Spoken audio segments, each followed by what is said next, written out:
This is episode number 77, the best weight loss diet and weight loss tips with Dr. Greg Feinsinger.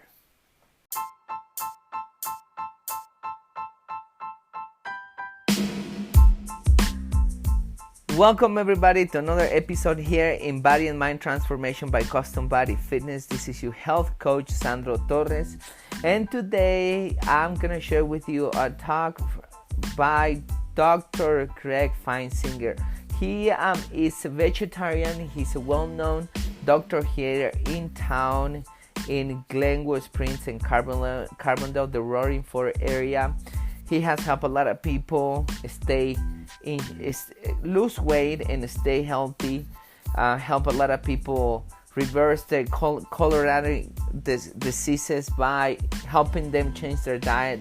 So this talk talks a lot about what can you do to improve your diet so you can lose weight and some weight loss tips. And I think those tips are very valid. I really recommend you listen to this talk and get the best out of this conversation and apply it on your plan and your weight loss program, and you'll see how it'll improve. And there is one tip that I think many people are not aware of, and I'm going to get ahead. I'm going to spoil it a little bit. I'm not going to tell you the whole thing. It's a medication that you should be aware that you should not be taking very often unless there is an emergency, unless you need to take it. Otherwise, it does contribute to gain weight. Without further introduction, let's listen to Dr. Greg Feinsinger's talk.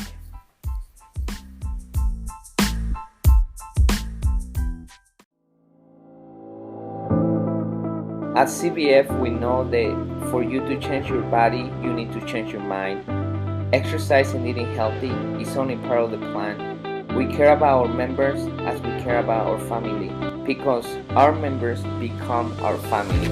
It is not about competition, but support. It is not about being the strongest or the fastest, but about you defeating your negative self. It is about working together and making the task challenging and have fun.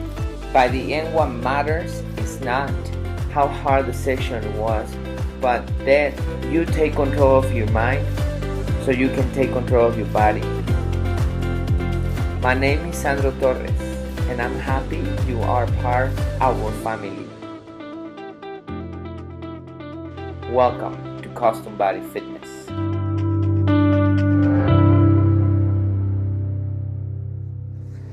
So I'm going to show you something here. So, a picture's worth 1,000 words. So this is Michelangelo's statue of David. And so, he's looking pretty buff. So, David's been on the Mediterranean diet for years and years and even centuries. Now, the Mediterranean diet is kind of a moderation diet. They still eat a lot of oil and things like that, and some meat. But, it's not a bad diet, so he's looking pretty good. And then they take him on a tour of America, and that's how he comes back. So that's insulin resistance. So, I think it needs to be said that the different speakers don't all have the same take on weight loss, which is not a bad thing. I think it's actually a good thing. So you just need to listen to all of us and take from us what you think is appropriate for you. To me as a physician, I've just spent too many years practicing medicine and seen people on various diets, whether it's the paleo diet or the South Beach diet or what have you, and they just don't do any good. Like Sandro said, even though people might lose weight initially, they gain it back. But the diet I'm trying to tell you about, plant-based whole foods, remember whole foods means unprocessed food, diet with no added salt, sugar, or fat, that is the diet that human beings are genetically meant to be eating.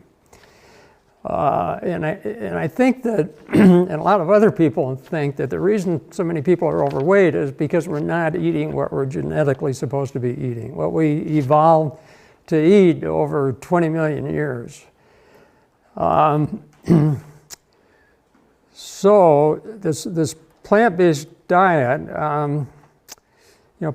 like I told you last week, part of it's what you don't eat, but a lot of it's what you do eat. So Dr. Fuhrman, Fuhrman, he's mentioned on my handout that I gave everybody last week, but he's one of the giants in the field of plant-based nutrition, and he's written a lot of books like Eat to Live and The End of Dieting and The End of Heart Disease, The End of Diabetes, books like that.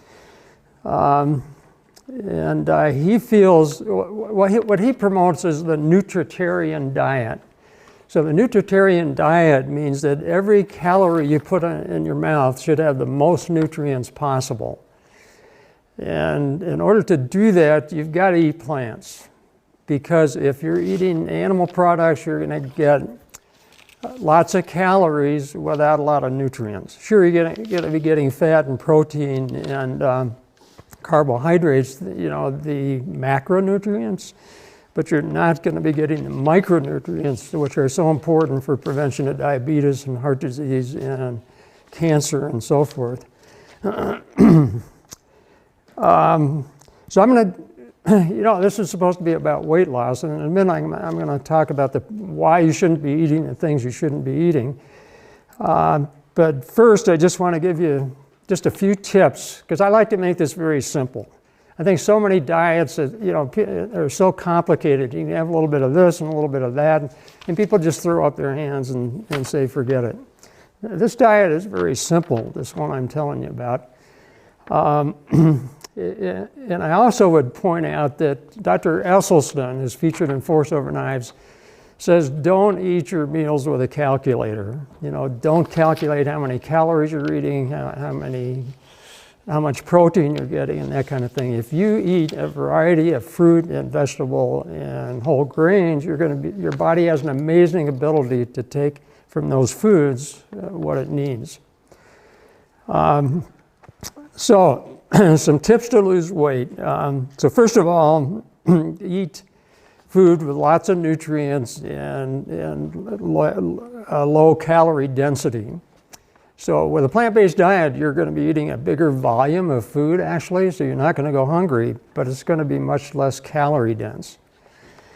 And what you don't eat, as Sarah pointed out, what you don't eat is more important than exercise. Now, we're going to have a talk about exercise, I think, in the 4th session. And exercise for maintenance of weight loss is really, really important, but if you want to lose weight, then you have to not eat certain things. So, and I used to have a handout similar to what Sarah was talking about that I would give a patient, and it had how much exercise it would take to burn off different things that you were eating. So what I would tell people is that if you went over to Valley View Hospital to Starbucks and got the healthiest thing there, which might be a bran muffin, you'd have to play tennis for an hour and 10 minutes to work off the calories in a bran muffin. So in other words, although exercise is certainly important, it's what you don't eat that's most important if you want to lose weight. Another thing that I talked about last time is to eat mindfully and slowly. And I think one of the reasons that people in Asian countries are not overweight is that they eat with chopsticks. Think about it, with forks and spoons, you can kind of shovel it in before you even realize you're full. With chopsticks, you can't do that. Let's see. Oh, another thing is to avoid antibiotics. Now, antibiotics can certainly be life-saving. If you have bacterial pneumonia or you have meningitis or something like that, you need antibiotics, no question. But you don't need antibiotics for viruses because they don't do any good. Your kid doesn't need them even for most ear infections. But what antibiotics do is that they promote in your gut. So last week we talked about the gut microbiome, which is so important. They promote some bacteria in your gut which cause you to gain weight.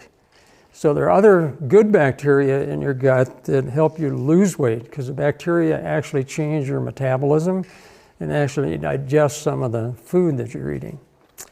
So those are just a few simple tips that might be helpful. So today I'm going to talk about why we shouldn't be eating certain things, and next week I'm going to be talking about why we should be eating certain other things. So the problem with meat and dairy, and I should also add eggs to this, is that first of all, if you eat a meat-based diet, you're much more apt to have these chronic diseases that we get in America and in other countries on a Western diet. So again, what are we talking about? Well, obesity, number one, high blood pressure, high cholesterol, diabetes and prediabetes, dementia, cardiovascular disease, heart attacks and strokes, osteoporosis, which is thinning of the bones, and several kinds of cancer, and autoimmune diseases, and rheumatoid arthritis and other inflammatory diseases. Now, cured meat, which is ham, bacon, and lunch meat, and also red meat, are now designated by the World Health Organization as Class 1 carcinogens. When meat is grilled, carcinogens form. They're called HCAs, heterocyclic amines. Meat has no fiber. So animals have bones that hold them up, plants have fiber that holds them up. Inflammation, we're finding, is very important in causing a lot of things, including dementia and diabetes and heart disease and cancer. And so a meat-based diet is pro-inflammatory. That means it causes inflammation, and a plant-based diet prevents inflammation. We talked about last time about wanting to avoid pollutants and toxins. And to do that, you want to eat at the bottom of the food chain. In other words, by eating plants, and not by eating at the top of the food chain by eating animals. So meat has 14 times and dairy 5.5 times the pesticides versus plants. And then I already talked about the microbiome in our guts. And then environmental concerns. As Sandro pointed out, people have different reasons for wanting to lose weight and to eat right. To me, as a physician, I think it's very important that you understand the health aspects of this. But environmental concerns, I think we all want a healthy planet. And then I mentioned last time there's a documentary called Food, Inc., and if you watch that, you'll never want to eat another chicken again, or anything else that is raised, by industrial farming. So this is a vegan cat. And by the way, I don't like to use the V words, like vegan and vegetarian, because a lot of people have, knee-jerk reactions against those words. And some vegans are pretty far out there. They won't eat honey, for example, because, theoretically it's an animal product. And, they won't wear leather shoes and things like that. So this is not a religion. This is a healthy lifestyle. What's the problem with oil? So first of all, I mentioned some of this last week, I think, but you want the omega-6 to omega-3 ratio in your bloodstream to be 1-to-1 or 1-to-2. Most Americans have a ratio of 10-to-1 to 30-to-1, so way too much omega-6 and way too little omega-3. And the reason for that, in most cases, is because of the oils that they eat, the vegetable oils. The problem with having a high ratio of too much omega-6 and not enough omega-3 is that that contributes to dementia, heart attacks, strokes, autoimmune diseases like MS, for example, depression, and cancer. Oils directly damage your endothelium, the very delicate lining of the arteries. So they can hook you up to a monitor in a laboratory, and they can feed you some oil, and your arteries constrict. What you want to do is to have your arteries dilate. And in the laboratory, they can feed you some kale, and your arteries do dilate. Another thing is, so part of this diet is unprocessed food, in other words, whole food. And oil is a processed food. So if you put a couple of olives on your salad, not a problem. But olive oil is processed and it doesn't have very many nutrients. Another thing is a tablespoon of any kind of oil has 120 calories. And if you want to lose weight, you don't want those concentrated calories. And then all oils have saturated fat, and saturated fat makes your liver make more bad cholesterol, more LDL. The least amount is in canola oil at 7%. Olive oil has twice as much at 15%. And coconut oil is 93% saturated fat and very unhealthy. When oils are heated to their smoking point, carcinogens form. So carcinogens cause cancer. So if you're making pancakes and you put a little canola oil on the griddle, and it starts to smoke, that's not good. And then fat is addictive. So remember, the food companies purposely have us hooked on salt, sugar, and fat. So you have to get rid of those addictions if you want to lose weight. And that includes avoiding oils. So the problem with sugar, Sarah gave a very nice talk about that. The only thing I'm going to add is that artificial sweeteners are also a problem. Because once again, you have to get rid of that addiction to something sweet. And so if something has artificial sweetener, you're going to eat too much of whatever that's in. Plus, artificial sweeteners have been linked to some things like cancer and so forth. So what's the problem with refined food? So loss of nutrients when you refine something, loss of fiber, and a higher glycemic index. So if you eat an orange, the sugar's absorbed very gradually because of the fiber in the orange.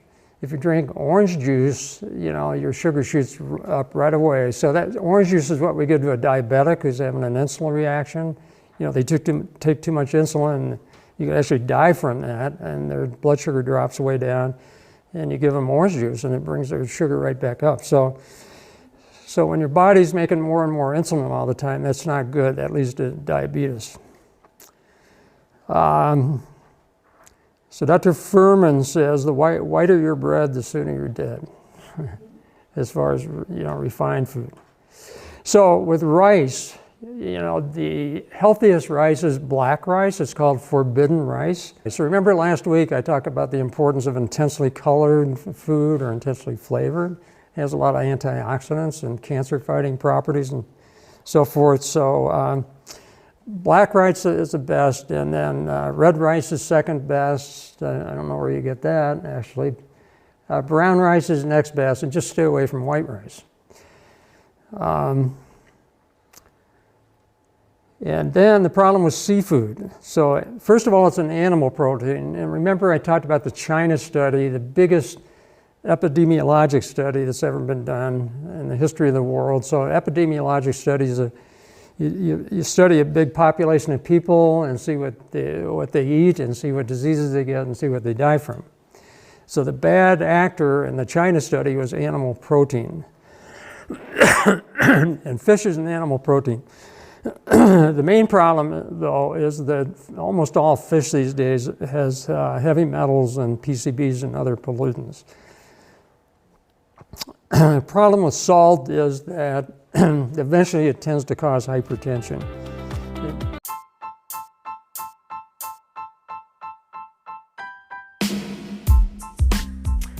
Okay, so that's the end of the conversation. As you notice, the tips are good. I think you should apply those tips in your life to start losing weight. He talks about the nutritarian diet, which that's the first time that I was aware of the nutritarian diet, and it makes sense, and that's how I'm gonna start this summary. It makes sense that you just eat food high in nutrients and low in calories. And the best food and the top of the pyramid of the foods that they're gonna meet that requirement, of course, are gonna be veggies. It completely makes sense. So I really recommend you follow that diet. It's called the nutritarian diet. It's a very valid diet. The next thing he talks about antibiotics. keep that in mind. You don't need to use those for every single infection. Your body knows how to get rid of those infections.